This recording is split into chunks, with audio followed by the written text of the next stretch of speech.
Welcome to Bet the Edge. This is Drew Dinsick of NBC Sports, flying solo as Jay is traveling home from Houston, where we are currently watching the Texans handle the Lions in the first half of this game on Sunday night. Really interesting day of football. We're going to break it down here. Week 10 was fascinating. A lot of special teams blunders were massively important for teams winning and losing. And just the general kind of tale of the tape from a betting perspective is the sharp money that showed up on game day for the sides was roundly rewarded. You had a healthy amount of betting support all week long for the Denver Broncos. They cover in style. Probably should have won if we get a last-second field goal that is not blocked. The Kansas City Chiefs moved into the kind of rare air of undefeated teams here as they're chasing immortality potentially, but they're doing it in a very fragile and unsustainable way. The fact that the betting market was not keen on the Chiefs in this spot is something to monitor, as they will have a couple of tough tests, including a really interesting matchup where they are dogs against the Buffalo Bills coming up in week 11. The other kind of real strong support that I saw as I was watching the market was for the Pittsburgh Steelers. Now, I would argue that the voodoo was in high order here for Mike Tomlin's Steelers, getting the very narrow win against the Washington Commanders. Lots of this game, it felt like, was, the game was in Washington's hands, and really it was some pretty lucky bounces that really kept the Steelers in this one, and some pretty amazing throws by Russell Wilson. I've been a little bit of a skeptic that what we've seen from him is repeatable, because so many of his throws feel very defendable. And the more tape there is, I assume that at some point past defenses will not be giving up these, kind of cherry out of a, cherry in a bucket type of prayers, but it's working. And for those reasons, the Steelers continue to march into a very clear hold of a wild card spot in the AFC right now. They will take on the division leading Baltimore Ravens in week 11. And we're going to cover the openers for that market, as that one will be a hugely impactful game in the landscape for the playoff picture in the AFC. In general, nobody really wants the last playoff spot in the AFC, but who certainly does look in the mix is the Los Angeles Chargers, another team that was very aggressively supported in the market. They were bet out to -9. They get a narrow cover with a 10-point win, but it didn't really feel especially close. The second half just absolutely dominated by the Chargers in a game where you saw complete team performance, and the defense continues to prove that they're as good as advertised, as good as their EPA is, as good as their DPOY has generally said. But I would just in general think that this Titans team is not a very serious team. And so for those reasons, the Chargers kind of taking care of business pretty comfortably, I think, is fair. And I understand why the market support was there. The other kind of major impactful game in terms of the playoff landscape really was a great day to be an Eagle.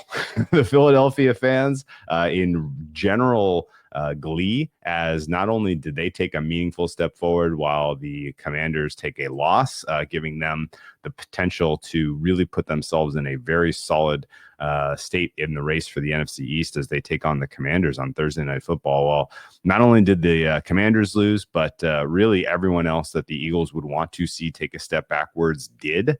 There was, no realistic expectation that the Giants or the Cowboys was going to make a run at the NFC East, but those two teams taking losses effectively takes them out of the mix. And maybe even bigger for the Eagles, if they're going to do anything in the NFC playoffs, it's going to come with home games. And as we are currently recording, of course, the Lions a bit on the ropes against the Texans. That loss would be very beneficial for the Eagles.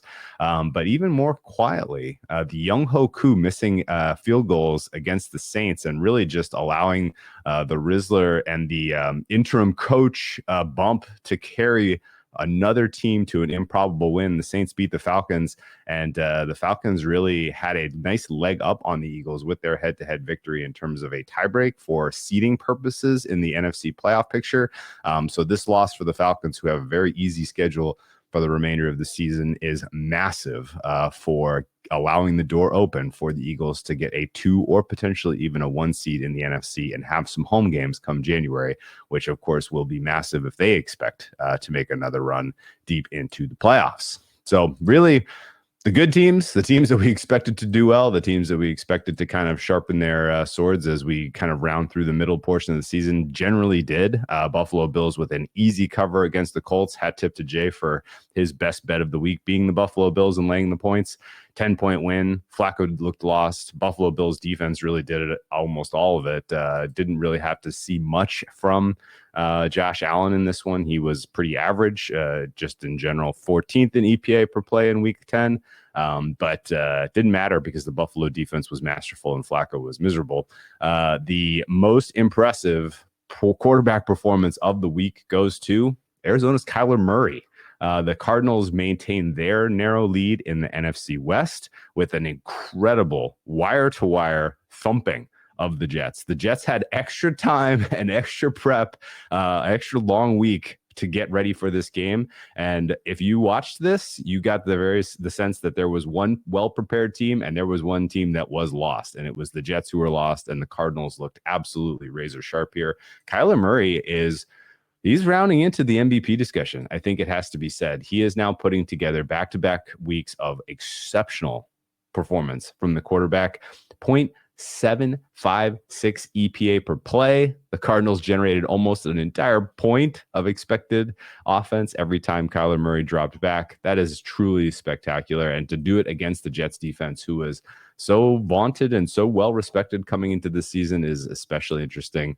You really got to check your numbers on the Jets defense right now and downgrade them if you have not. The linebacking play in particular, and the tackling, and the outstanding coverage, which was really the benchmark of this unit over the last several years, is just complete no-show for whatever reason. So Jets effectively eliminated from the playoff contention here as they take another loss, and I have them currently at 13% chance to make the playoffs. Bears played their way out of the playoff picture as well with a brutal loss to the New England Patriots. This is going to get a lot of scrutiny for the lack of performance from Caleb Williams in the face of losing to another one of the rookie quarterbacks who is getting starts right now and looks the part. Drake May can play, and Caleb Williams is not guiding this team in the to the degree expected for the number one overall pick. So if you want to hear some unhappy folks, be sure to tune in to Chicago Sports Talk Radio on Monday. I'm sure there are some thoughts as you have Jaden Daniels lighting up the league, leading the offensive rookie of the year campaign clearly, and Drake May coming to town and getting a hard-fought win with a Patriots team that was broadly injured. Really not a great sign for the Bears as they try to really get the rebuild kicked up in earnest. So that said, not a lot else really changes in the overall landscape in terms of playoff perspective. Of course, there is still one spot wide open for the likes of the Colts, for the likes of the Bengals, for the likes of the Denver Broncos, who lost today. Somebody will be the 7th seed in the AFC and go on the road in the 2-7 matchup in the wild card spot. But really could come from a number of teams right now who have losing records. And that's kind of the key last question to be answered as far as who are the playoff participants in the AFC. So with that, we have some incredible openers to discuss, and we're going to get into this in a little bit of detail here, particularly some of these divisional games, which are going to be massive for Week 11. We have 4 teams on bye. Your Giants and Panthers, who played in Munich on Sunday, will be taking Week 11 off. The Buccaneers, who desperately need a break with all of the injuries they have sustained, and the Cardinals, who kind of don't really want to be cooled off, I would imagine, will get a week off in Week 11. But we have some incredible primetime games, including Commanders-Eagles on Thursday Night Football, Bengals-Chargers on Sunday Night Football on NBC, Texans-Cowboys Monday Night Football. That's going to be must-watch with the state of the Cowboys right now, as we all wonder if this is kind of Mike McCarthy playing out his time in Dallas. But that will be a must-watch on Monday night. The Stars are out in Los Angeles for Sunday Night Football when Justin Herbert and the Chargers host Joe Burrow and the Bengals. Tune in to NBC and Peacock at 7 p.m. Eastern as we lead you up to kickoff in Southern California.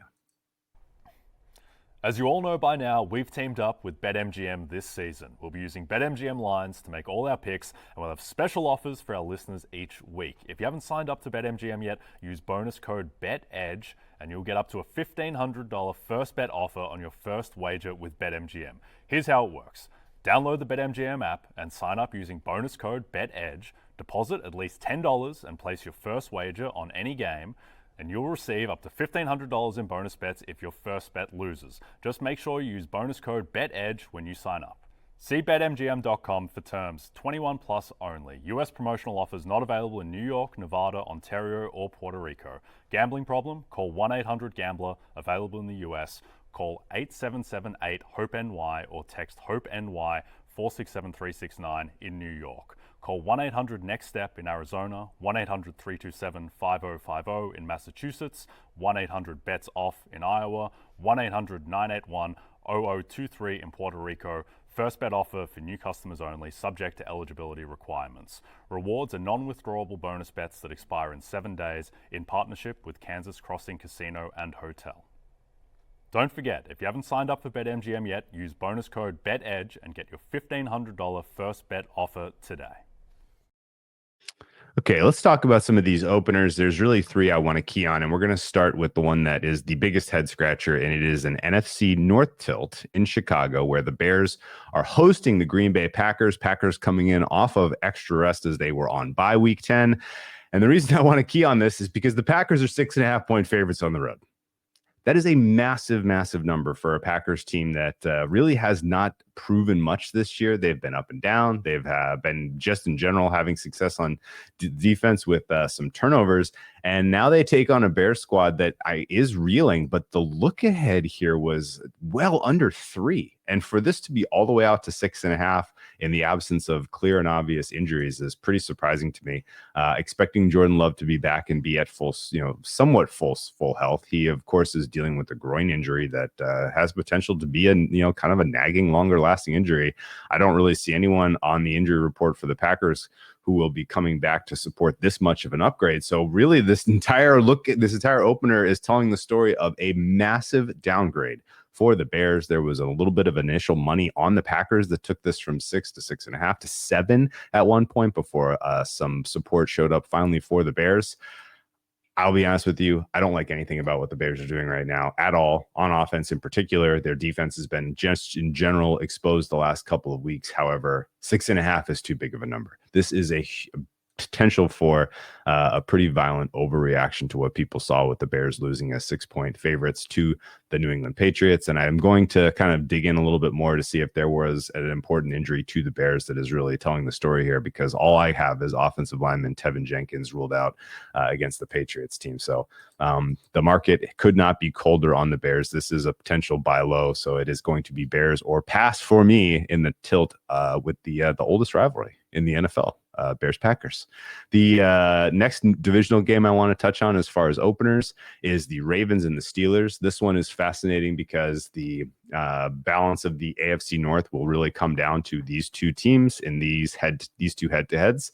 Steelers get the first crack at home against the Ravens, and they will be catching 3 points here. This is an interesting opener in part because the look ahead here was 2.5. So we were expecting under the key of 3. Not only did this open 3, it's been bet out in some places to -3, -120 in favor of the Ravens. That is a lot of support for a Ravens team that is doing it all on the offensive side of the football. This Ravens defense is nowhere close to the number 1 overall defense that was dominant last year. And really, it's been the unbelievable two-headed monster on offense between Derrick Henry and Lamar Jackson, and that is carrying the Ravens to success so far this season. They got a very lucky win against the Bengals on Thursday Night Football. They have extra time to prepare for this matchup, but this Steelers team is absolutely capable of going score for score the way that Russell Wilson is playing football now. And this is set up at the, again, catching 3 points, maybe 3.5 by the time you listen to this podcast.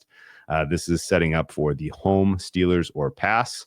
So 2 divisional tilts so far in the openers and 2 home dogs, I think, that are worth keeping an eye on. The Seahawks and Niners is the third game that I wanted to touch from the opener standpoint. This one opened Niners -7. Christian McCaffrey is back. In general, the Niners come out of a win against the Buccaneers that was not pretty, but realistically should have been much easier. There was a number of special teams miscues that really kept that game in the balance more than it ought to have been. And I think that in general, people are kind of missing the fact that this Niners team is rounding into a very, very difficult foe. Seahawks are coming off of their bye in this one and should be healthier on defense. And this is a rematch of a game that took place on Thursday Night Football earlier this season that was pretty one-sided. That was effectively all Niners, but the Seahawks offense was really pretty competitive in that contest, and the Niners defense looks beatable to me. So this is another one where I think the divisional dog is going to take money this week. It's already come off of 7. It's down to 6.5. I think the fair number is going to land around 6 in this one. So Seahawks expecting to be the popular side in what should be a very competitive contest that is either going to set the Niners up to run down the Cardinals in the West or set them up to only get in via wild card, if that. And it's kind of do or die right now for the Seattle Seahawks as well. So some really interesting divisional games set up here for week 11. Let's move on to Monday Night Football for week 10. The final game of the week will be the Dolphins at the Rams. Right now, Rams are 2.5-point favorites. Our total is sitting at 49. There has been some interest in the under here. It has come down off of, I believe it was 51 at one point earlier this week. It has come all the way down to 49. I don't agree with that. I think that in general, while the Rams defense is certainly proving to be better than we were expecting at the beginning of the season, this Dolphins team is starting to get healthy, and Tua has put together back-to-back performances where he was quite impressive in losses, and now takes the crew to the Rams, which is has a nice pass rush, but just in general, a pass defense that can be exposed. So I would expect this one to be a really fun and interesting and high-scoring game. Team with the ball last wins type of atmosphere, and the Rams are outstanding right now. They are at full strength on the offensive line. They have a full complement of weapons in the passing game. Cooper Kupp and Puka Nacua expected to go and be 100% here. And I think the Dolphins' pass defense is a huge problem right now.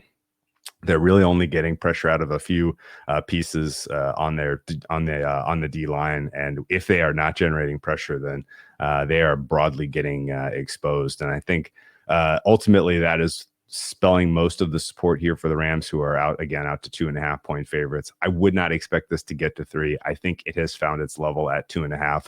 I agree with the Rams being favored here. I have a bet on them from earlier in the week. I still like it a bit, as my fair for this game is Rams by 3.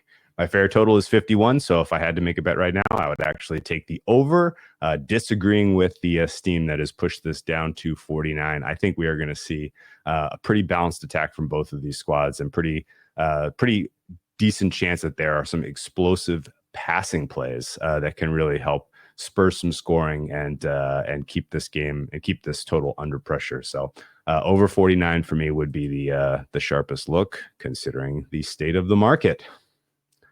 So with that, don't forget to check out NBCSports.com for more information to help you with your wagers. Thanks to those of you watching on our NBC Sports YouTube channel. And if you're listening to us in podcast form, don't forget to subscribe and rate us. Also, a reminder to find all your favorite NBC Sports shows on Amazon Music. Just head to amazon.com/NBC Sports.